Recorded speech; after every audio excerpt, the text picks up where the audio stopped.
इकाइयों पर आधारित सवाल। सीमा घर से स्कूल जाने के लिए 2.5 किलोमीटर का सफ़र ऑटो से और 580 मीटर का सफ़र पैदल तय करती है। सीमा घर से स्कूल के लिए कितने मीटर सफ़र तय करती है? सही विकल्प चुनने के लिए आइए हम इस सवाल को हल करते हैं।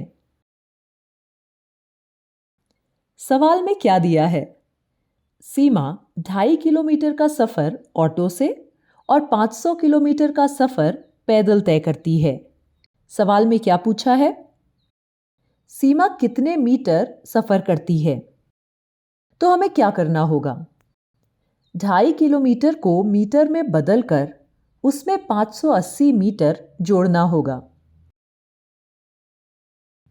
हम जानते हैं कि 1 किलोमीटर में 1000 मीटर होते हैं, तो 2 किलोमीटर में होंगे 2 गुणा 1000 बराबर 2000 मीटर। इसी तरह से 2.5 किलोमीटर में होंगे 2.5 गुणा 1000 मीटर। हम जानते हैं कि दशमलव संख्याओं का गुणा करने के लिए पहले हम दशमलव को हटाकर केवल पूर्ण संख्याओं को गुणा करते हैं। तो यहाँ 25 गुणा 1000 होगा 25,000। अब हम 2.5 को देख लेते हैं। तो 2.5 यानी कि 2.5 में दशमलव के बाद एक अंक है। उत्तर में भी हम दशमलव कुछ इस तरह से लगाएंगे कि दशमलव के बाद एक ही अंक हो। तो हमारा दशमलव इस आखिरी शून्य से पहले लगेगा, यानी 2.5 किलोमीटर होंगे पूरे 2500 मीटर। अब 2500 मीटर में 580 मीटर को जोड़ लेते हैं।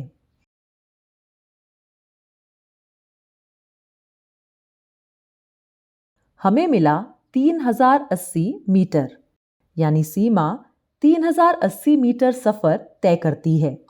इसका मतलब दिए गए विकल्पों में से सही विकल्प है सी। अब इस सवाल को देखिए। एक थैले में 4.8 किलोग्राम आलू, 730 ग्राम मेथी है। थैले में सब्जी का कुल भार ग्राम में बताइए। तो इस सवाल में हमें क्या दिया गया है? एक थैले में 4.8 किलोग्राम आलू, 730 ग्राम मेथी है। सवाल में क्या पूछा है? थैले में सब्जी का कुल भार ग्राम में। तो हमें क्या करना होगा? 4.8 किलोग्राम को ग्राम में बदलकर उसमें 730 ग्राम जोड़ने होंगे। हम जानते हैं कि 1 किलोग्राम में 1000 ग्राम होते हैं, तो 4 किलोग्राम में होंगे 4 गुणा 1000 ग्राम, यानी 4000 ग्राम। इसी तरह 4.8 किलोग्राम में होंगे 4.8 गुणा 1000 ग्राम। अब हम दशमलव संख्याओं का गुणा करने के लिए दशमलव हटाकर पहले पूर्ण संख्याओं का गुणा कर लेंगे। तो 48 गुणा 1000 हुआ 48,000। और अब हम उत्तर में लगाते हैं दशमलव। तो यहां भी हमारा दशमलव के बाद एक ही अंक है, तो उत्तर में भी हम दशमलव एक शून्य से पहले ही लगाएंगे, यानी कि 4.8 किलोग्राम होंगे 4800 ग्राम। अब हम 4800 ग्राम में 730 ग्राम जोड़ देंगे।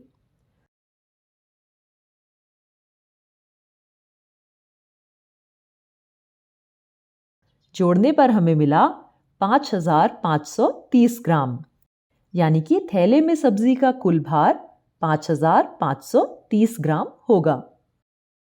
अब आप वीडियो को रोकिए और दिए गए सवालों को हल कीजिए।